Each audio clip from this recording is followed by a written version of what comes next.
Assalomu alaykum talabalar. Bugungi darsimizda chov sohasi haqida gaplashamiz. Chov sohasidagi muhim strukturalar, klinik jihatdan ahamiyati gaplashamiz. Chov sohasi bu qorning oldi pastki qismi hisoblanadi. Ya'ni mana bu sohada bizda chov sohasi deyiladi. Chov sohasi ikkita bo'ladi, chap tarafda, o'ng tarafda bo'ladi. Va bu sohadagi muhim strukturalar haqida gaplashamiz. Chov sohasining asosiy strukturalaridan bittasi chov boylami. Ligamentum inguinale. Chov sohasi. Mana bu rasmda ko'rdingiz, boshlanishi. Bu anterior superior iliac spine. Ya'ni bu joydan boshlanadi va pubisga borib birikadi. Shuni endi mana bu boylamning yuqori va past sohasi bor, muhim strukturalari. O'shani mana bu yerda ko'rib o'tamiz.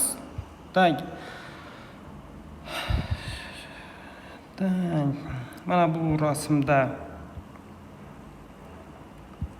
ham ko'rib turibmiz. Mana chov boylami, ligamentum inguinale, yuqori qismi va pastki sohasi bor.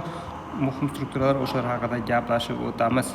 Chov sohasida bizda bor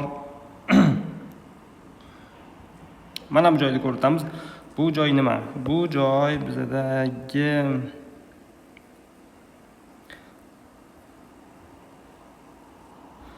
bitta chov sohasi deydigan bo'lsak, mana shu joyda qaranglar.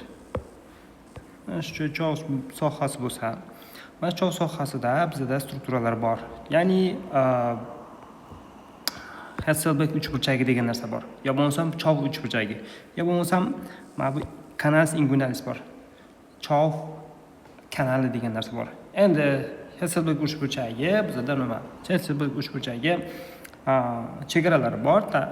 Medial sohadan qorning to'g'ri mushagi, yo bo'lmasam shu yerdagi yarim oysimon semilunaris degan liniya bor, o'shalar aytilgan. Shuning uchun qorning to'g'ri mushagi desalar ham bo'laveradi. Endi pastki tarafdan bu boylam, chov boylami, ligamentum inguinale. Yuqoridan arteria epigastrica inferior. Arteria epigastrica inferior yuqoridan. Bu ko'rib turibmiz, nima hosil qiladi bizda? Uchburchak hosil qiladi. O'shaning uchun chov uchburchagi deb ataladi.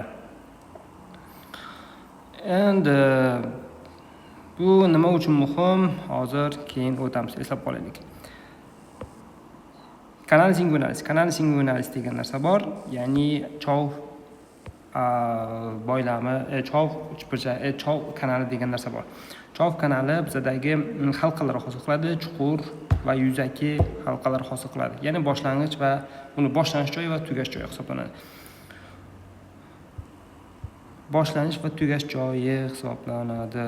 Mana bu rasmlar ko'rsatilgan bizdagi qayerga to'g'ri keladi. Ya'ni ligamentum inguinalning o'rtasiga to'gri keladi. Boshlang'ich halqasi yoki chuqur halqasi uni bizdagi kondalang fassia hosil qiladi. Ya'ni chuqur fassiyani, chuqur halqasini kondalang fassia hosil qiladi. Va o'sha yerdan kanal bo'lgan holda tugash joyida bizda qorning tashqi teshik mushagining apnevrozi bu tugashdagi halqani hosil qiladi. O'sha o'rtasida uzun kanal bo'ladi. Bu kanalda nimalar joylashgan bo'ladi? Bu kanalda bizda urug' yo'li, mana bu urug' yo'li hisoblanadi. Urug' yo'li, keyin arteria vena testicularis, urug' yo'lidagi urug'ni qon bilan ta'minlaydigan arteria venalar va nervlar joylashgan bo'ladi. Endi bu kanalning devorlari bor. Devorlarini ko'rib chiqamiz. E'tibor berib qaraydigan bo'lsak, mana bu joyda ham ko'rsatilgan bu urug' yo'lini. Bu yerda ham bor urug' yo'li yoki o'sha urug' yo'lida joylashgan canalus inguinalis. Bunda nimalar bor? Endi orqa devorlarini ko'rsatak. Mana bu joyni ko'ramiz, qaranglar. Mana bu kanalda, bu kanal, mana shu kanalda orqa taraf devorlari bor, ya'ni uning chegaralari. Oldingi sohadan mana bu qaysi bo'lyapti? Ko'ryapmiz, oldingi sohani hosil qiladi. Mana bu yerda tashqi qiyshiq mushagining aponevrozi. Orqa tarafdan hosil qiladi. Bizda orqa tarafdan kondalang fasya, ya'ni mana bu kondalang fasya. Bu kanalning orqa chegarasini. Yuqori chegarasini buni hosil qiladi. Mana bu mushaklar ko'rib turibmiz. Mushaklarda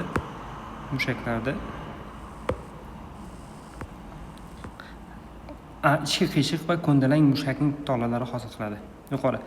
Pastdan mana bu ligamentum inguinale hosil qiladi. Ligamentum inguinale, ya'ni chov boylamini hosil qiladi. Bu o'sha kanalning chegaralari. Buni yodlab olishimiz kerak bo'ladi. E'tibor beringlar.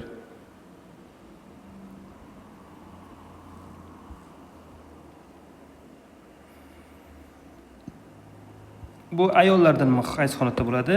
Bu kanalda ayollarda, hozir erkaklarda bo'lsa, bizdagi urug' yo'li bo'lsa, ayollarda mana bunaqa boylam joylashgan bo'ladi. Bu boylam ligamentum rotundum, ya'ni u borib bachadonga yopishgan bo'ladi, bachadonni ushlab turish vazifasini bajaradi. O'sha boylam bu chov kanalidan o'tgan bo'ladi. Bu ayollarda. Erkaklarda mana bu urug' yo'li o'tgan bo'ladi. Ko'rdingmi? Ko'rdik. Devorlarni bu qanaqa hosil qiladi? Bu rasmda ko'rsatilgan chov kanalida urug'ning tushishi ko'rsatilgan. Ya'ni bizdagi urug' yo'li bor. O'shani qanday kelib qolgan? Nega bizda urug' tashqarida joylashgan degan savollar va grijalar hosil bo'ladi. Mana shu urug' yo'lda yopilib ketmagan bo'lsa, bu rasmni ko'rib turibmiz. Urug' embrionik davrda bu qorin bo'shlig'ida joylashgan bo'ladi va protsess vaginalis botib kirish hisobiga bu urug' pastga tushadi.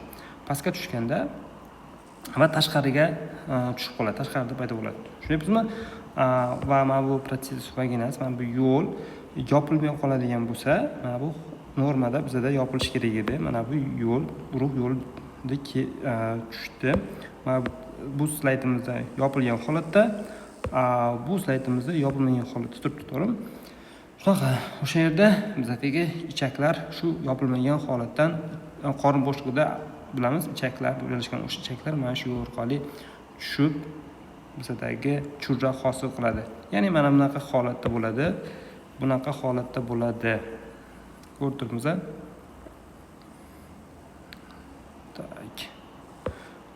Ko'rib turibmiz, mana bu tarafda o'sha urug' yo'li protsess vaginalis yopilmay qolgan va shunaqa holatda churra hosil bo'lishi mumkin. Bu bolalarda. Agar kattalarda bo'lsa, kattalarda ham, yosh kattalarda qorin bo'shlig'ida bosim oshib ketadigan bo'lsa, mana shu urug' yo'lda churra hosil bo'lishi mumkin. Semiz odamlarda bu mana bu yerda churra urug' yo'lida mana bu kanalis vaginalis inguinalis chov kanali orqali hosil bo'lib, mana bu protsess vaginalis yo'li ochilib, shu yerda bizda churra hosil bo'ladi. Bu qiyshiq qiyshiq churra deyiladi. Qiyshiq churraning asosiy belgilari nima bo'ladi? Bu qiyshiq churra bizda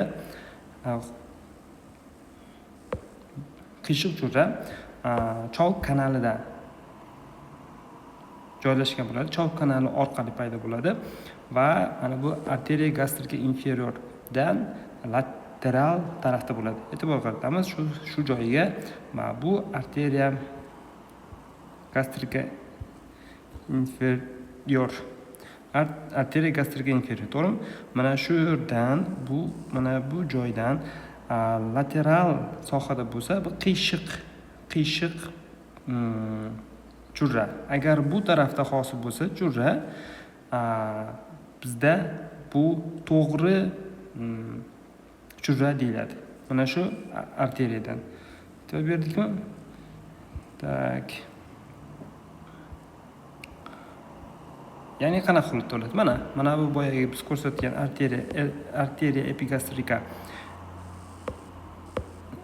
epigastrika inferior, to'g'rimi? O'shani medial sohasida bo'lsa, bu to'g'ri churra. Agar shu arteriyaning lateral sohasida bo'lsa, qiyshiq churra. Qiyshiq to'g'ri churra qaysi anatomik tuzilmalarda hosil bo'ladi. Mana bu bizda boya aytdik, to'g'rimi? To'g'ri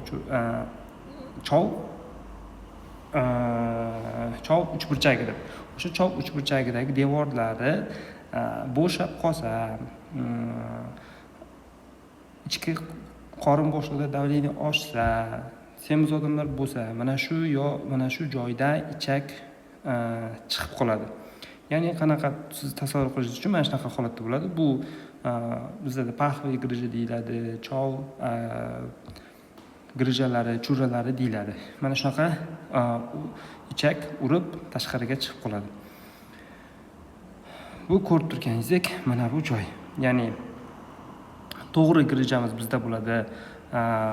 Mana bu rasmda ko'rsatilgan, ya'ni boyagidek chov uchburchagi sohasidan ichak urib, devorlari o'sha yerdagi javob beradigan devorlar bo'shab qolsa, uradida grija paydo bo'ladi, ya'ni churra paydo bo'ladi. Bizdagi qiyshiq churra mana bu chov kanali orqali paydo bo'ladi. Shunga bu tarafda va eng asosiy farqlardan bittasi arteriya epigastrika inferiorning lateral sohasida bu qiyshiq, arteriya epigastrika inferiorning medial sohasida bu to'g'ri chov churrasi paydo bo'ladi. Mana bu joyda chov uchburchagi, medial tarafdan qorinning to'g'ri mushagi, pastdan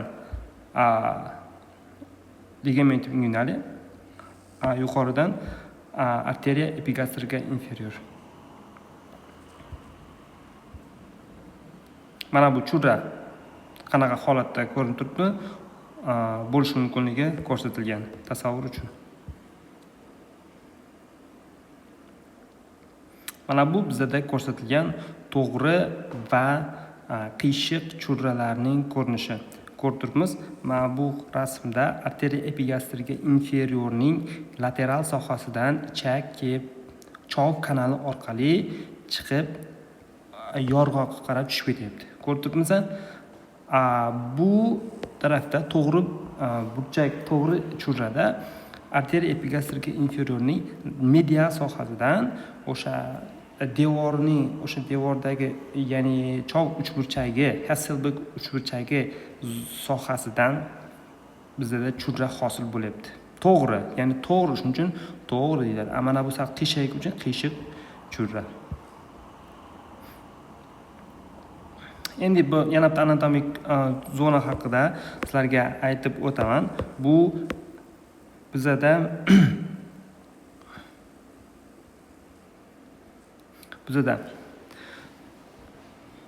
chov kanali, chov boylamining pastki sohasi, bagros bo'shlig'i deyiladi, ya bo'lmasa rectinguinal bo'shliq deyiladi. Ya'ni chov boylamining pastki sohasi. Bu yerda ko'rib turibmiz. Chov kanalida ligamentum iliopectinealning hisobiga uning tagi ikkitaga bo'lyapti. Ya'ni medial soha va lateral soha. Medial soha va lateral sohaga bo'linyapti. Mana bu rasmni ko'rsak, qaranglar. Lateral va medial sohaga bo'linyapti. Bu joy hozir bizda ligamentum inguinale.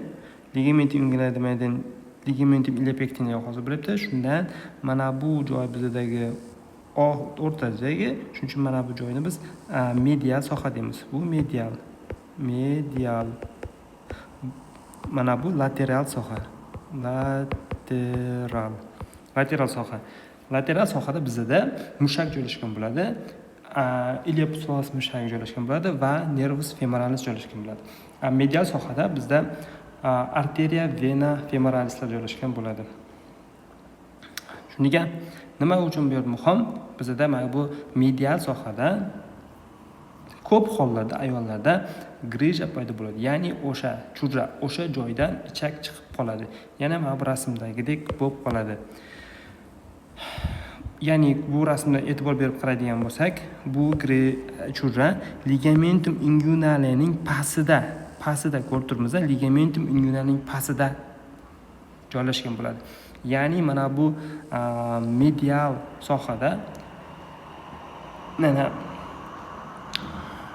sohada joylashgan bo'ladi. Ya'ni bu yerdagi arteriya, vena, femoralislar joylashgan joydan hosil bo'ladi.